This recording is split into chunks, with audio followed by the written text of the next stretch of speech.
दोस्तों नमस्कार। अरविंद जी की वाणी में आपका पुनः स्वागत। आज हम लोग बात करेंगे ममता बनर्जी की गोवा में खेला होवे नंबर 1 और नंबर 2 में अखिलेश और राजभर का खदेड़ा होवे। इस पर हम लोग चर्चा करते हैं। तो सबसे पहले आप न्यूज़ मेन स्ट्रीम न्यूज़ में कुछ खबर नहीं है, परंतु एक बड़ी घटना हो रही है। मेरी दृष्टि में वो फ्यूचर के लिए वो घटना है। तो आज जो ममता बनर्जी आज गोवा पहुंची हुई हैं और पूरा पणजी जो है उनके पोस्टर से पाटा गया है। ममता बनर्जी आज अपने बहुत अन्य विद्वान साथियों के साथ वहाँ पे आज मीटिंग कर रही है वहाँ के लोकल लोगों से। तो अब हमें ये देखना होगा कि कहाँ भारत के पूर्वी भाग और सीधा पश्चिमी भाग एकदम पहुँच गई। काफ़ी दूरी पता नहीं, लेकिन एक्चुअली वहाँ पे विधानसभा का चुनाव है और ममता बनर्जी ने ये सोच लिया है कि मतलब केंद्र की राजनीति मतलब सीधी आप ये मान के चलिए कि वो प्रधानमंत्री का एक तरह से वो दावा पेश कर रही है और इसी सिलसिले में वो आज गोवा में है और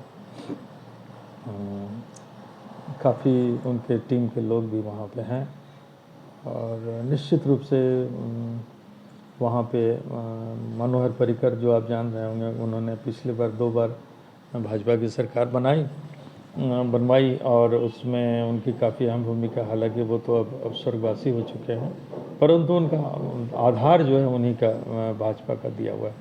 वहाँ कांग्रेस भी उसी हिसाब से मजबूत है, परंतु कांग्रेस के विधायक का खेला हमेशा होते रहता है, पार्टी और इधर पारा बदलना। तो ममता बनर्जी ने आज गोवा में कदम रखा। एक तरह से वो गोवा के बहाने केंद्र पर वो अपने आप को स्थापित करना चाहती है।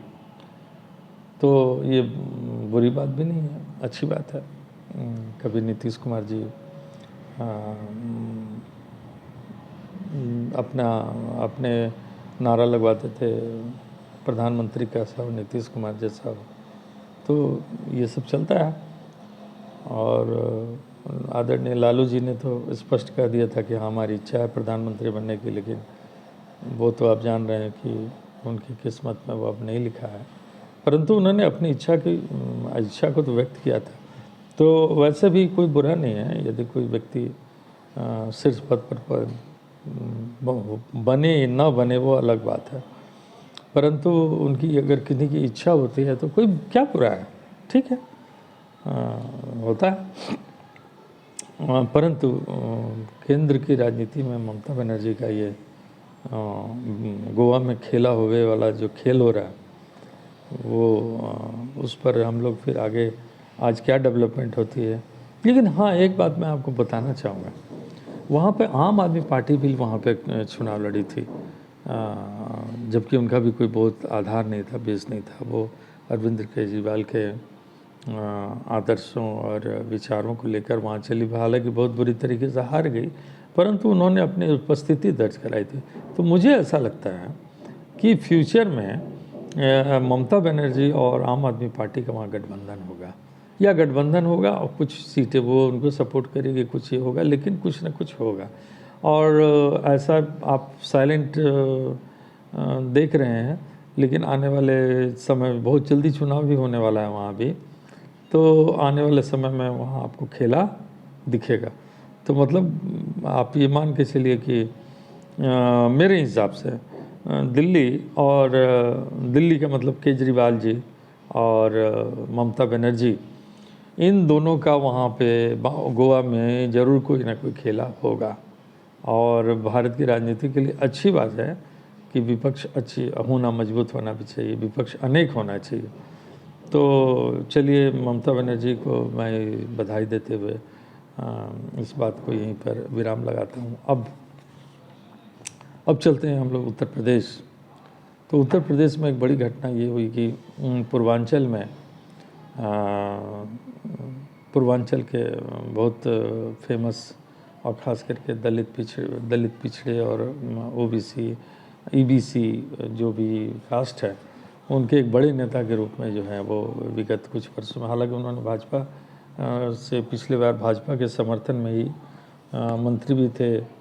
तो कुल मिलाकर के राजभर जी जो हैं, ओम प्रकाश राजभर, वो अखिलेश जी के साथ वहाँ पे एक बड़ी रैली किए और रैली का कवरेज तो हमने अखबारों में हमने पोर्टल में देखा, बहुत सारे पोर्टल में, स्पेशली 4 PM में भी देखा और उसमें काफ़ी ज़बरदस्त भीड़ भी थी। और ओम प्रकाश राजभर ने तो यहाँ तक कह दिया कि हम अखिलेश यादव को इंगित करते हुए कि भाई हमने 2022 के मुख्यमंत्री को यहाँ लाया है। और काफ़ी जोश में थे और अखिलेश यादव भी जोश में थे और काफ़ी भीड़ देख कर के काफ़ी उन्हें तसल्ली भी हुई। और ये बात तो तय है कि मुख्य विपक्षी पार्टी अगर भारतीय जनता पार्टी की अगर कोई है तो सपा है, यानी समाजवादी पार्टी। और भाजपा वो किसी भी रूप में वहाँ 1 to 1 फाइट नहीं चाहती है।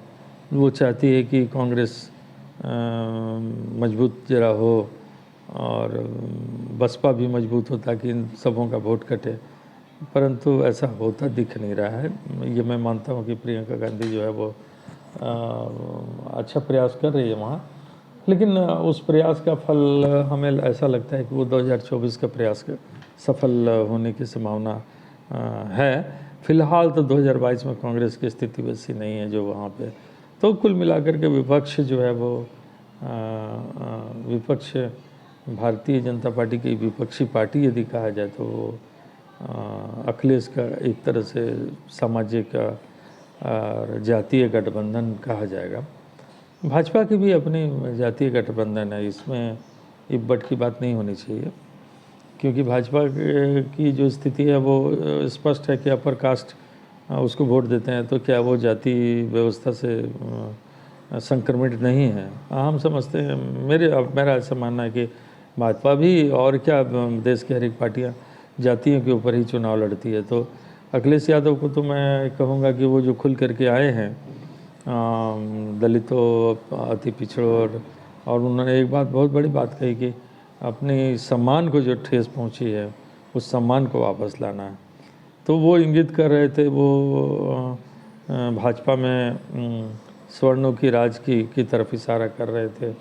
और सम्मान की जहाँ तक बात कर रही थी तो दलित, पिछड़े और अक़लियत की को जो हाशिए पर ला खड़ा गया है विगत 4-4.5 साल में, तो उसकी भी बात वो कर रहे थे। तो कुल मिलाकर आप ये मान के चलिए कि देखिए मैं शुरू से ही इस बात को कहता हूँ कि भारत में जो जातिवाद है वो भारत में, मेरा अपना मानना है कि संपूर्ण लोकतंत्र भारत में है नहीं।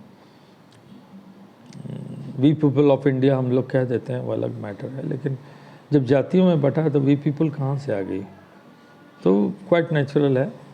तो हम समझते हैं कि फिर उत्तर प्रदेश में ये बड़ा देखना बड़ा दिलचस्प होगा कि लेकिन ये आप मान के चलिए कि उत्तर प्रदेश में कंप्लीट जातिगत ही लड़ाई होने वाली है, स्पष्ट है। तो इसी बीच में अपने समूह के मित्रों से भी बात हुई थी, जिसमें पांडे जी करके हमारे मित्र हैं। तो हमने उनसे पूछा कि भाई आखिर ब्राह्मण जो वोट है वो योगी जी को क्यों जाएगा? मतलब आप तो सारे लोग ये कहते हैं और मीडिया में भी ये प्रचलित की जाती है कि ब्राह्मणों का के साथ बहुत ही योगी जी ने ये किया, वो किया, वो किया। तो फिर ब्राह्मण सपा में क्यों नहीं जा पाते हैं या दूसरे में क्यों नहीं जा पाते हैं? तो कहना तो नहीं चाहिए, लेकिन स्पष्ट दिखता है कि वोट देना भी एक जातिवाद है, सीधी बात है। तो उन्होंने कहा कि भाई वो धर्म की बात हमारी करते हैं, इसलिए। तो मैंने कहा कि वो धर्म की बात करते हैं तो ये आप ही का धर्म तो नहीं है, और लोगों का भी तो धर्म है। हिंदुओं में तो बहुत सारे लोग हैं, वैश्य, क्षत्रिय, बनिया, अगर सारे लोग हैं तो वो लोग वोट नहीं दे रहे हैं, उनको आप क्यों दे रहे हैं? ये मेरे प्रश्न का जवाब नहीं मिल पाया। और लेकिन मैं भी समझता हूँ कि शायद उनकी मजबूरी है। तो कुल मिलाकर के ये एक औरा बना हुआ है कि मतलब हमारे देश में जो है, और ख़ास करके उत्तर प्रदेश में जातिगत स्थिति पर चुनाव होने वाली है, और जो जिनको जोड़ सका वही सिकंदर। तो उन सारे प्रयासों में मैं एक चीज़ फिर मैंने महसूस किया कि योगी जी से वो संभल नहीं रहा है जातिगत संरचनाओं को एकत्रित करने के बाद। तो ये मैंने महसूस किया, तो मोदी जी को इस पर शायद आना होगा। संभवतः उनको उत्तर प्रदेश में लॉन्च करना होगा, और देखना दिलचस्प होगा कि वो ओबीसी का कार्ड खेलेंगे, परंतु इस बार लोग उनकी बातों को मानते भी हैं या नहीं। तो ये बहुत बड़ी बात होगी। तो हम लोग फिर इतना ही तक आज अरविंद जी की वाणी को समाप्त करते हैं, चूँकि कोई नया विषय लेकर के मैं संभवतः शाम को या और दूसरे मैं देख लेता हूँ कि किस परिस्थितियों में क्या होती है, नया डेवलपमेंट क्या होता है। तो एक फिर हम लोगों को फिर पेगासस पे भी बात करनी चाहिए, मोदी जी के भविष्य पर भी बात होनी चाहिए। तो बहुत सारी विषय है जिस पर हम लोग आगे चल के बात करेंगे। एक चीज़ मैं आपको बोलना चाहता हूँ, यदि आप हमारे चैनल से जुड़ना चाहते हैं और आप अपनी बात रखना चाहते हैं, तो आप विषय और अपना फ़ोन नंबर, नाम, वो आप हमें कमेंट बॉक्स में दीजिए। फिर मैं आपको इस कार्यक्रम में जोड़ता हूँ और लोगों को एक नदी एक बूंद बूंद से जो घड़ा भरता है, वही स्थिति हम चाहते हैं कि हमारी भी हो। हम लोग तो जस्ट अभी शुरू किए, तो फिर आगे देखते हैं हम लोग कैसे कर पाते हैं। आपका भी सहयोग चाहिए। लाइक एंड कमेंट करना मत भूलिएगा, और इसी विषय को लेकर के फिर आगे हम लोग किसी और विषय को बात करेंगे। फ़िलहाल के लिए विदा आपसे लेना चाहता हूँ। शुक्रिया, बहुत बहुत धन्यवाद।